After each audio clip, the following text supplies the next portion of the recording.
Okay, so let's get started with our Mishnah. So as I said, our Mishnah says, Ein maftirin achar hapesach afikoman, which means one, so let's read the translation. The translation said, one does not conclude after the Paschal lamb with an afikomen. The real issue here has to do with the Pesach sacrifice. Now, in the days of the Pesach sacrifice, there's a few details you need to know. So the first thing is they would sacrifice an animal, and then people would get involved in a group, and you would choose, I'm going to be with this group. You had to arrange it all in advance. Those learning Daf Yomi, we spent a long time discussing all of this. If not, I know this is a little bit new to you. I'll try to fill you in on the details that are important. So the way it works is you have a Korban Pesach, you take an animal. We agree before we slaughter the animal that we're going to be a group. And then you have to eat the Pesach in that group. You can't change. You can change at a certain point, but once you slaughter the animal, you're in that group. And you can't switch. Okay, there's a whole law that was mentioned kind of in the Rashbam, if you read it, which is you can split one animal into two different groups, but you can't move from group to group. Once you're in a group, that's your group. You can't switch and eat any of the sacrificial meat in a different group. That's problem number one. Okay, that's one possible connection to an issue that's going on here. So let's start reading. I just wanted to give you that background before we get going. So now the Rashbam says, what does the word maftirin mean? We have to explain Afikomen. We also have to explain what maftirin is. So maftirin is lashon haniftar mechavero. When you split from someone and you say goodbye to them, klomar kasheniftarim min hasuda. Okay, what it means is when you get to the end, when you're maftirin achar Pesach, you're kind of finishing this meal and moving on. Don't do it, right? So now, ein misayminoto be'afikomen. Okay, this has nothing to do with the fact that we eat matzah at the end of our Seder. I want to be very clear. That's not what this Mishnah is talking about. Okay, this Mishnah is telling you we don't finish it with Afikomen. Now, the Rashbam particularly tells you here, Gemara mefaresh. The Gemara is going to explain this because nobody really knows what this means, that you don't finish it with an Afikomen. As I said, Afikomen word probably comes from Greek. We'll talk about soon what the etymology of the word is. Now we're going to move on to the Gemara. So now the Gemara says, "My Afikoman." The first question the Gemara asks. Now, one of the issues about the Sugiyot that's so interesting is that we have a word that comes from somewhere else, and the rabbis grapple with what does this word mean? Okay, they just didn't know where it was coming from because the word was used in the Mishnah. The people in the time of the Mishnah were living in Israel. People in the time of the Gemara are living in Babylonia. They have different. Right? They don't have the same language. They don't, especially when it comes from words that don't actually come from the Hebrew language. So they say, what is Afikoman? And lo and behold, as usual, we get three different opinions. And the big question of the first part of today's class is really how many different opinions are there? And we're going to see a wide range of opinions about how many actually different opinions there are here. So there's clearly three. The question is how different each one is from the other. So Amar Rav says, what's the issue here? You can't, when you're finishing the Pesach, don't, okay, so now don't what? Lo ya'akru mechavura lechavura. He says the issue is we don't want people moving from one group to another, as I mentioned before, because you're not allowed to do that. Because of that, we don't allow you after the Pesach, Afikoman. So we're going to have to see what this is in the Rashbam. Maybe we'll skip right now before we go on to read the Rashbam and how the Rashbam understands this. So the Rashbam explains, once you're already in one group, what does it mean, lo yakru mechabura lechabura? Lo yachu b'chabura acheret, you can't go join another group. Now, to do what? Le'echol lo pat v'lo shum davar. You can't eat anything anywhere else that night. Why? What are we worried about? In other words, we're worried that if we allow you to eat somewhere else, what will happen is you can go somewhere if you don't want to eat. But you can't go somewhere if you want to eat. Why? Because you might end up, if you go somewhere else and you start eating some dessert, you might end up eating some meat also. So therefore, you can't go somewhere else and start eating. And then he basically explains, I'm not going to read through the whole thing, that we hold like Rabbi Yehuda, who says that you can't eat the Pesach in two groups, and that's why this is the issue. But he very much specifies, though, la'achar achila, but once you're done eating, you can go wherever you want. Lamar halel, if you want, for example. Halal comes after. If you want to go, now we don't normally do this, but if you decided at the end of your Seder, you want to go visit your friends and say halal together with them, go for it. No problem. The only issue is that we're concerned you're going to eat. Okay? Now, let's move on to option number 2. So now we're up to Shmuel. Shmuel Amar Kigon Ordilai Li Ugozalaya La'aba. Okay, he says like ordilai for me, okay, which they explain as mushrooms or truffles, truffles, mushroom truffles, or chicks for Abba. Abba is Rav, okay, it was a word they used to talk about Rav. It actually came up in today's daf. It's nice when those things happen. So he says you can't have mushrooms for me or chicks for Abba, which the assumption is that we're talking about dessert kind of things, sweet foods. And Rav Chanina Bar Shila and Rabbi Yochanan say, Tmarim klayot ve'egozim. Now, at first glance, does it look to you like Shmuel is saying something the same as Rabbi Yochanan? Kind of sounds the same. And certainly the way the Rashbam understands it, okay? Because both seem to be saying sweet, dessert, right? You can't eat those. Now, according to their interpretation, we can skip down to the Rashbam for a minute and then we'll go back to the Gemara. The issue is that they're saying basically you can't eat bekinuach suda, dessert. They would eat, interesting that they ate mushrooms for dessert. And Rav would eat gozalot, chicks. Ulashon afikoman. Now we try to get to what's the etymology of this word afikoman. I forgot to say what it was according to Rav. Though I forgot to read the end. Okay, let's just go back for a quick minute to Rav. Rav says, if you look back at the bottom of the Rashbam there, where does Rav get? What's the etymology of afikoman? Now, by the way, even though it comes from the Greek, they try to find a meaning for it in Hebrew or in Aramaic, really. What's afikoman? It's interesting, by the way, Afikomen was a word in the Mishnah, which is usually Hebrew, but they're using etymologies from the Aramaic because that's what they know. Afiku manaichu. Afik means to take out. Manaichu is your utensils. Afiku manaichu mikaven elech l'makom acher. Right? And don't take your dishes with you to your friend's house to go eat there. That's what he says Afikomen means. That's what it means. Aim aftirin achar pesach Afikomen. Don't take your dishes out. Now, according to Shmuel and Rabbi Chanina and Rabbi Yochanan, that's not the issue. You can't eat anything. Even in your own house, you can't eat. Okay, so how do they explain Afikoman? Now, their issue is, we don't want you to eat anything after. Now, why not? So first of all, they say, well, by the way, of course, lo mebaya shelo ya'akor mechavura lechavura acheret. Lo mebaya, we're going to see this later today. Lo mebaya means not only is it obvious what Rav says, that of course you can't go to a different group, but he wants to tell you, remember Rav said it's only a problem if you go somewhere else to eat. He says, afilu b'chavurato asur le'echol klum achara pesach. Even in your own group, you can't eat. This is already sounding a little similar to what we know about Afikomen. You're not allowed, right? We have a custom not to eat any food after you eat the matzah, what we call the Afikomen. But what does he say? Even in your own group, you can't eat anything after the Pesach. Now, not after matzah, okay? Obviously, that's not what they were talking about then. It was after the Korban Pesach. Why? He brings up 2 reasons here. Number 1, shelo ya'abed mimenu ta'am Pesach. We want you to have that Pesach taste in your mouth. We don't want you to lose that taste. That's very important. It's not clear why, okay? But he says we want the Pesach taste to linger with you. Ulefi shedino le'achel basof ala sova. Now, this is a whole interesting halacha, which I brought on the sheet. If you got to it, instead of bringing you sources on it, I just kind of gave an explanation. Where is it here? I don't know where it was. Here. Okay, I put it on page number 5. To better understand the reasons, there's this issue of ala sova. Okay, the issue of ala sova is you're supposed to eat the Pesach when you're satiated. This goes against what we talked about, that the matzah, right? You're not supposed to eat Erev Pesach so that you come in hungry. This is the opposite. When it comes to eating the meat of the Pesach, you're supposed to eat it when you're already satiated. 2 possible reasons why.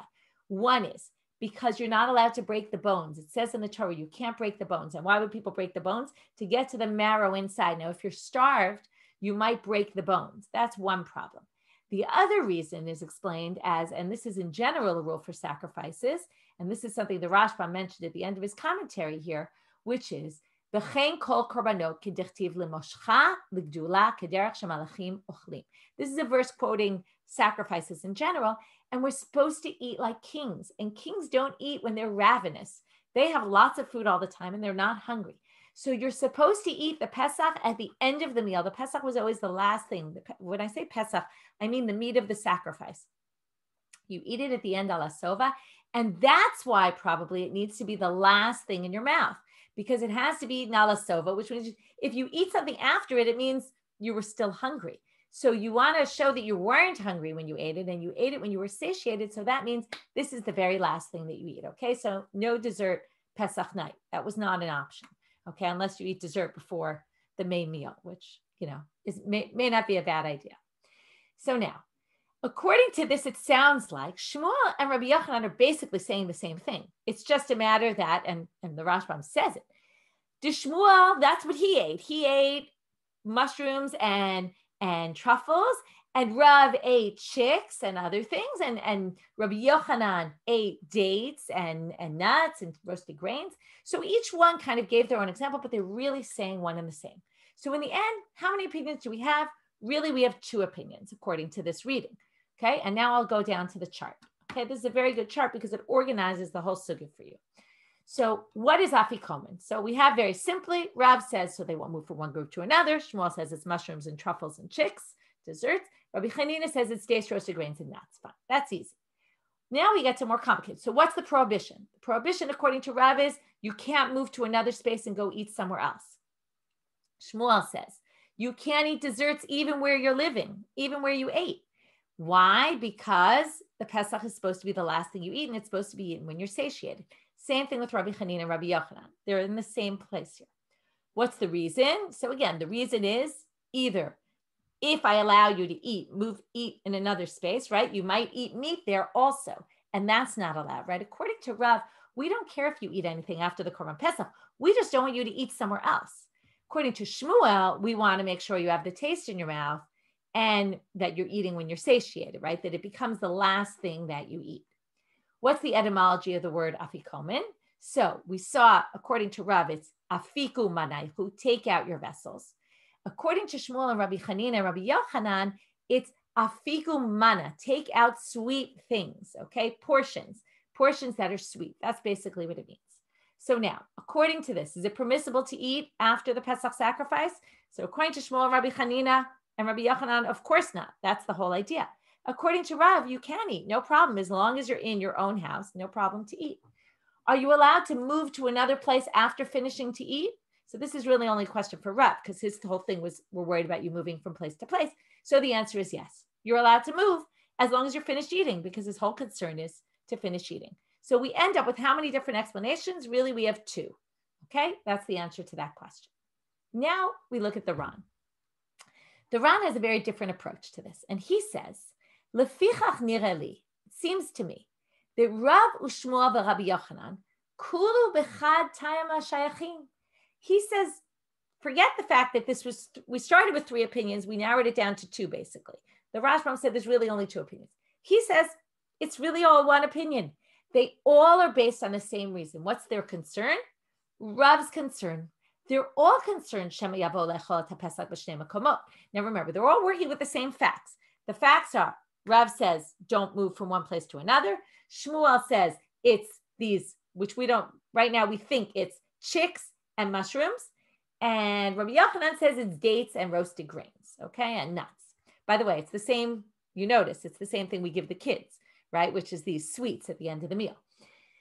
So now, he says it's really all one and the same, even though it looks like they're saying different things. Oh, I forgot one really important point, sorry. Back to the Gemara. The last line of the Gemara we didn't do, which is, and this is very important, I was reminded of it right now, and you'll see why. The last line of the Gemara, I'm going back now to question number 2. Tanya Kavate de Rabbi Yochanan. They now bring a Braita, which actually, if you look at the Gemara, you can see there's a little note there. And I specifically, if you look at the PDF, it takes you to the Masorah Hashas, which tells you this is found in the Tosefta. What's the Tosefta? It's another book like the Mishnah that was put together from materials from the time period of the Mishnah. It's attributed, the Mishnah is attributed to Rabbi Yehuda Nasi, and this is attributed to Rabbi Chia. So you can find it in the back of the big Gemaras. You can find it in the back there. You can find it on Safaria or anything else that you have like that. So there's a Braita, which is really a Tosefta that says, supports Rabbi Yochanan's opinion. What does it say? Now, there's a bit of a difficulty with this line. First of all, it seems very obvious. Okay, Rabbi Yochanan said Tmarim, Klayot, and Egozim, and this says Tmarim, Klayot, and Egozim. Perfect.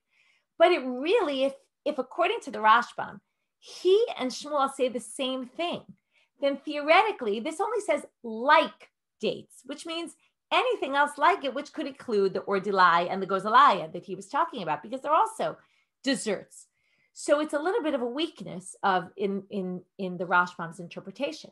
And that's possibly what motivated the Ran to say that really, okay, now we'll start off by saying really they're all one and the same, but he's then going to distinguish between Shmuel and Rabbi Yochanan, and you'll see that Tosefta really only supports Rabbi Yochanan. Okay, so I'm kind of confusing you a little because what I'm saying is he's going to say they're all the same, but then say how they differ, because obviously they do differ. If they were really all the same, then there wouldn't be three opinions. So what does he say? He says that really they all say the same thing. They're all concerned that you're going to eat the Pesach in two different places. And that's why. So Rav is very simple. That he even says, just like Rashi said, which is also the Rashbam, okay, that you're worried if you go eat somewhere else, you're going to end up maybe also eating meat. Shmuel is concerned even in Otachabua, even in the same place. Asur le'echol achara Pesach. Now, what's forbidden to eat though? He says the gozalaya are chicks. The other stuff, the ordilaya, are not mushrooms. It's meat. They're different types of meat. Deshema lo yizkor she'achala Pesach. D'tama debisra batra mifakek le'tama debisra kama. If we allow you to eat meat after, what will happen? You'll lose the taste of meat in your mouth. And what will happen? You'll forget what's going on tonight. You'll go and maybe eat somewhere else some of the Korban Pesach. So we want you to keep that taste in your mouth because that will always remind you what's going on, and that it'll be, like people put a string on their finger, right? I remember this book I had when I was little of Grover, and he wanted to go to the store and remember what he was going to buy, so he puts this, I think it was actually Bert in your new book, but anyway, he puts the string on his finger and then he of course gets the string, can't remember why the string is on his finger, right? Classic. So anyway, you have here that this is your way to remember not to eat in a different place. But what's the difference between him and Rabbi Yochanan? He says, only meat you can't eat because meat will take away the taste of the sacrificial meat and then you'll forget and then you'll go eat meat somewhere else. But we're not worried about other things. And comes Rabbi Yochanan and he adds, no, even anything, even desserts. And that's why specifically the Tanya Kavatei de Rabbi Yochanan, he ends his commentary by saying that.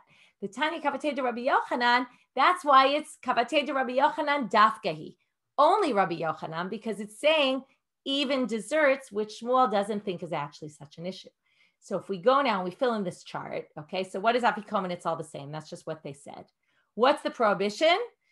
All of them is, right, if Rav is saying not to move after eating, Shmuel is saying not to eat meat after, and Rabbi Chanina is saying not to eat dessert after, right? All after eating the sacrifice. What's the reason? The reason is, right, where's the concern, according to Rav? If you move after eating, you might eat the sacrifice in the other place. The concern of Shmuel of eating the meat, it'll wash out the taste and you'll forget, right? And you'll end up eating the sacrifice in another place. And Rabbi Yochanan and Rabbi Chanina are also saying the same thing. Now, here comes the big question. Is it permissible to eat after eating the Pesach sacrifice? So again, Rav will still say, as long as you're in the same place, it's okay. Shmuel will say, as long as it's not meat, you can eat it. And Rabbi Chanina and Rabbi Yochanan will say, you can't eat anything. So you see that their reason is all the same, not to move from group to group, but the way they're concerned for it is different. Okay, we're going to move on and end with the source of the Urashami and some conversations about this. Again, I want to show you how things sometimes seem different, and yet sometimes they can be the same. Today's one of those things where sometimes they look different and they can be the same, and sometimes they look the same and they can be different.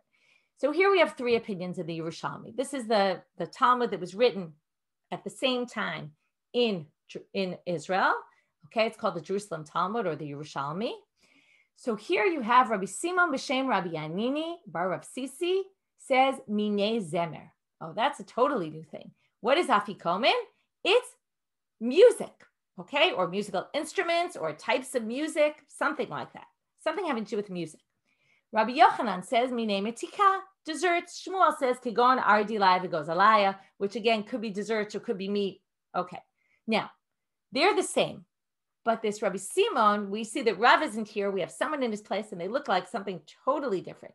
It doesn't sound like it has to do anything with going from place to place. It has to do with music. So what does music have anything to do with this? So the first thing I want to show you is there's commentaries on the Urashami, and this is a good introduction to Masechet Shkalim for those who are doing the daf, because Masechet Shkalim, the next Masechet that we're doing, is part of the Urashami. And the Urashami is very different than the Bavli.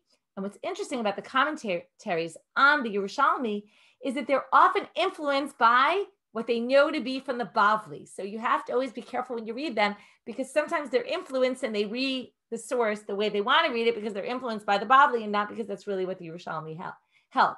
So that's just interesting to point out. And you'll see here that one of these was much more influenced than the other in this case. So these are two commentaries on the sides of the Urashami. You don't have Rashi and Tosfot. So you have the Korban HaEdah and the Pnei Moshe. So Hayum Zamrim la'achar achila. They used to, in general, they would go have parties after they ate. But what does it mean, ein maftirin? Don't go have your after party because mipnei hahalel. You have to do halal. You can't go out and have a party and go singing and dancing because you have to say halal tonight. The Pnei Moshe says, so that has nothing to do with the Bavli. This is a totally different thing. But the Pnei Moshe says, Minei Zemer are kelim, and he brings a pasuk which calls mazmerot, are utensils, and he basically says, oh, this is exactly like Rav about taking your utensils out. So he tries to explain it that way, but it clearly doesn't seem to be that that's what they mean by Minei Zemer. But here's the really interesting source, and we're gonna finish with this. Maybe we'll have a little more time, we'll see. But the Lieberman, who was he lived in our generation, and he was an excellent academic approach to the Talmud from JTS. And he basically talks about, and here comes we're finally going to see the Greek here. He says when they went out and had their parties and the parties got to their height of excitement, what they would do is they would go out to other houses and they would get others to join their party.